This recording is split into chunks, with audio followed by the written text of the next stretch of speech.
시댁하고 신랑 때문에 너무 속이 터지는데 이곳에라도 이야기를 할까 싶어서 처음으로 글을 써봅니다.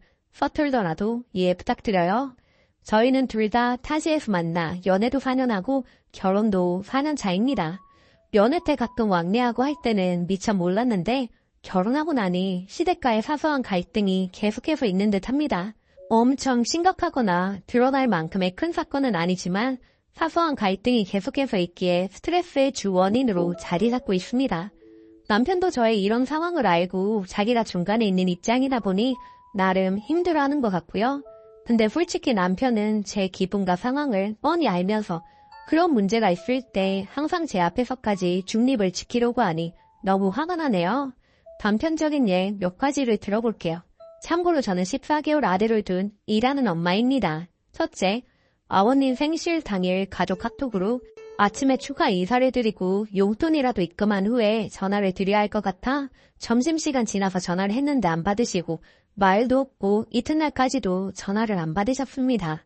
마침 저희 엄마가 우리 집에 내려와 계셨는데 아무리 생각해봐도 영문을 몰랐죠.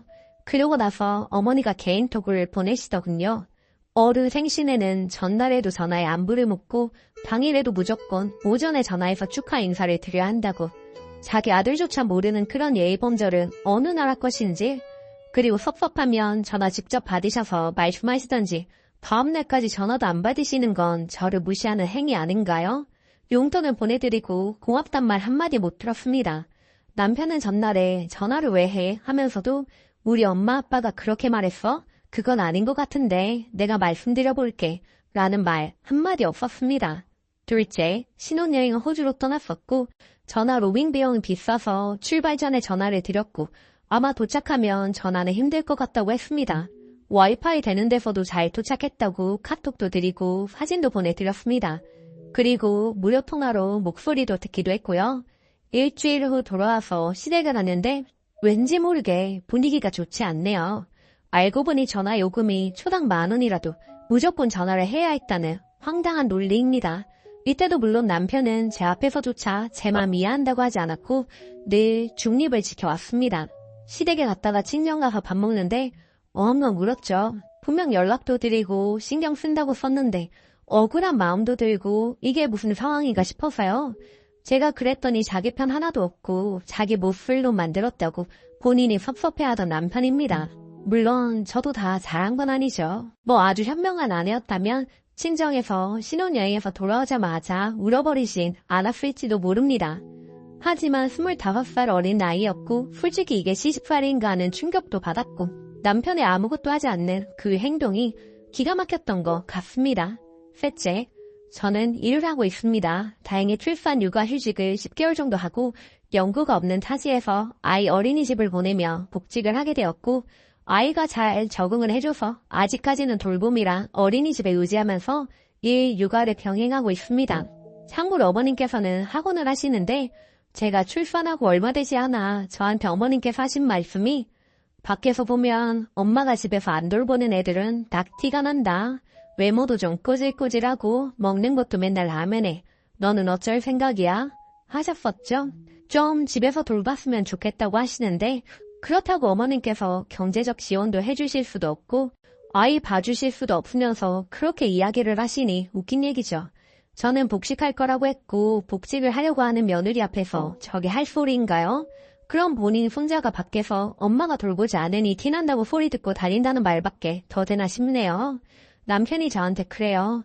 네가 너무 부정적으로 생각해서 그렇다고 저한테 일을 그만두라고 한 말이 아니래요. 그럼 뭔가요? 솔직히 이건 좀 의견을 듣고 싶습니다. 넷째, 아이 문제 얘기하니 생각난 건데 저 임신했을 때 어머님께서 첫 통화에서 아직 심장 소리로 듣기 전에 우리 집 대르리를 손자를 낳아서 의사를 만들자고 하십니다. 뭐가 중요한지 모르시나 본데 성별이 어찌되었든 그때는 임산부인 며느리랑 태아의 건강부터 기원하셔야 하는 게 맞지 않나 싶네요. 속으로 삼키시지도 못하고 필터 없이 내뱉는 말이 상대방에게 얼마나 큰 부담인지 잘 인지하지 못하시는 것 같네요. 다행히 아들인 거 알고 나서도 만삭인 저한테 이거 딸배인데 아들 확실해? 이상하네. 우리 다 봤잖아. 아들 맞잖아. 배가 딸 모양인데. 이상하네. 내가 배 모양은 정확히 알거든. 유사다 다른 말 안 했지? 라고 하셨고요. 어이가 없었습니다. 아들 배든 딸 배든 그게 의료기술보다 정확하나요? 다섯째.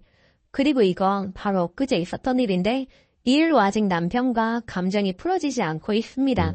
아버님께서 이 문제로 갑자기 저희 집 근처로 오셨습니다. 물론 달답지 않고 부담됩니다. 근데 얼마 전 이번 제사를 여기서 지내자고 하시더군요. 저한테 부담 가질 필요가 없고 우리 셋 아이 포함 넷이 올라가서 지내는 것보다 여기 어머니 한 분이 내려오셔서 지내는 게 효율적이라고 하시네요. 네, 알겠어요 했죠. 뭐 격식 안 따지고 간결하게 하신다고 출근하고 퇴근하고 오면 된다고 하시길래 알겠다고 했습니다. 그리고 엊그제 저녁을 같이 먹자며 오시더군요. 먹다가 술도 한잔하고 아이가 졸려해서 재우고 나왔더니 부탁할 게 있다고 할머니, 할아버지가 살아생전에 빈대떡을 좋아하셨는데 그거 하나만큼은 손주 며느리 손으로 해달라고 합니다. 그거랑 삼색나물을 하라시네요. 황당한 건 저희 어머니도 일하시다 보니 제사 때 나물이나 전 종류 사서 쓰는 거 제가 알고요. 빈대떡은 직접 하실 때도 있지만 사실 때도 있는 거 압니다. 이쪽 지역에서 지내게 돼서 며느리한테 좀 미안하고 너는 전혀 신경 쓸 것 없다시더니 그날 출근인 저더러 퇴근하고 올 때 빈대떡을 만들어서 가져오시라네요. 어이가 없길래 제가 솔직히 티 좀 냈습니다. 힘들 것 같다는 식으로. 그니까 삼색나무 얘기는 훅 들어가고 빈대떡은 절대 안 굽히시더라고요. 그 자리에서 듣고 있던 남편은 또 가만히 있더라고요. 애 그런 거 해본 적 없고 애 챙기기로 바쁘고 출근도 해야 하는데 혼자서 어떻게 하라는 말 할 수 있지 않나요? 아무것도 말해주지 않는 남편도 밉더라고요. 그 일이 있고 어제 남편한테 말했습니다. 절대 할 자신 없고 음식 사올 거라고요. 다만 사서 샀다고 말할지 사서 했다고 말할지 그건 오빠랑 상의해서 말한다고 했습니다.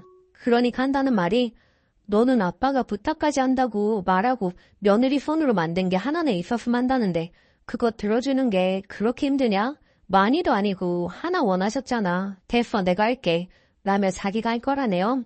저는 어머님께서 아예 안 오시는 것도 아니고 제사까지 여기서 하는 판국에 출근까지 하던데 제가 그걸 만드는 게 상황에 맞지 않다는 입장입니다.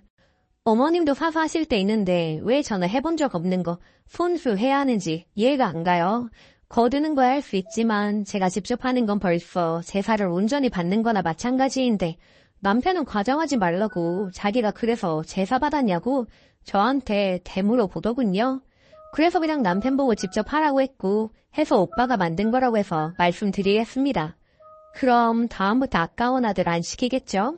남편은 제가 시댁을 싫어해서 계속 부정적으로만 받아들인다는데 객관적으로 제가 몹쓸 며느리인가요? 솔직히 싫긴 합니다. 저러시는데 어떻게 좋아하나요? 뭐 요새 따지는 대로 따져보면 결혼도 집도 양가 도움받은 거 없이 저희끼리 했고 가족 문제가 엮이지 않으면 딱히 이렇게까지 싸울 일도 없고 나름 순탄하다고 생각하는 결혼 생활입니다. 근데 남편의 고지식함과 시댁 어른들의 고리타분함, 내 앞에서까지 중립을 지키고 있는 남편에 대한 섭섭함 때문에 너무 우울하네요. 너무 답답해서 푸념 한번 해봤습니다. 현명한 며느리 아내분들은 어떻게 하실지 조언도 좀 구해봅니다. 후기. 많은 며느리분들이 같이 분노해주시고 토닥여주셔서 큰 위로를 받았습니다. 결국 제사를 치렀고요. 저는 퇴근하고 삼색나물 주문한 거 챙겨서 집으로 갔고 남편은 반차를 쓰고 집에 와서 빈대떡을 해놨더군요. 시어머니가 깜짝 놀라시더라고요. 그걸 네가 했냐고. 동공 지진이 막 일어났는데 웃음까지 났습니다. 내가 며느리가 했으면 좋겠다고 했는데 어머님 저는 회사 반차나 휴가 자유롭게 못 써요. 회사 가고 애 픽업해오기 바쁜데 빈대떡을 어떻게 해요? 아마 할아버지 할머니도 손주가 있다고 하면 더 자랑스러워 하실 거예요. 사실 전 할아버지 할머니 뵌 적이 없어서 저한테 정이 없으실 거잖아요. 웃으며 해맑게 이야기를 했습니다. 그때 보았죠. 말문이 막혀서 몸까지 부르르 떠시는 두 분의 모습을. 그리고는 본인들이 생각이 짧았다며 앞으로는 빈대떡은 반죽 사오시겠다고 하시더군요. 너희 바쁜데 신경 쓰지 말라고. 너무 속이 뻔히 보여서 헛웃음이 났지만 알겠다고 하고 넘어갔습니다. 그리고 남편한테는 확실히 못을 받았습니다. 너 그거 중립 아니고 선 넘는 거라고. 우리 결혼생활 행복하려면 확실하게 시댁을 막아주고 나 챙겨주라고 회피하고 모르는 척 할 거면 제사 때도 시댁 행사 때도 친정으로 도망가겠다 했더니 그제서야 자기가 미안하다고 합니다. 안 그러겠다네요. 저만 말했으면 안 들었을 텐데 이글 링크를 보여주고 사람들이 하도 욕하니 수긍하는 듯 합니다. 지켜보겠어 남편. 저도 이제 회피하는 남편도 참지 않을 것이고 필터 없이 막말하는 시어머니도 참지 않을게요. 모두 좋은 말씀 감사했습니다. 할 말하고 앞으로는 살겠습니다. 댓글. 남자가 중립을 지키는 게 아니라 방관자네요. 저한테 아무 해가 안 가니 여자가 죽는 소리를 해도 못 듣는 척 하는 겁니다. 내 남편 명절이면 동그랑땡 하는 거 무지 싫어합니다. 이 남자 동그랑땡 무척 좋아하던 남자였어요. 결혼 초 시가에서 시부모님이 동그랑땡 재료를 왕창 사다가 저보고 하라고 하더군요. 그래서 남편을 시켰습니다. 그때부터 내가 동그랑땡 한다고 설치면 모친에게 전화합니다. 동그랑땡 사서 가겠다고 말입니다. 남자를 방관자 안 만들려면 시모가 시키는 거 남편이 대신하게 하여야 그 중립이라는 거 제대로 서줘요. 남자는 이렇게 길들여야 중립을 제대로 섭니다. 지가 힘들지 않으면 방관자 노릇만 하게 됩니다. 초반에 잡으세요. 오늘 제가 준비한 사연은 여기까지입니다. 오늘도 행복한 하루 보내세요. 감사합니다.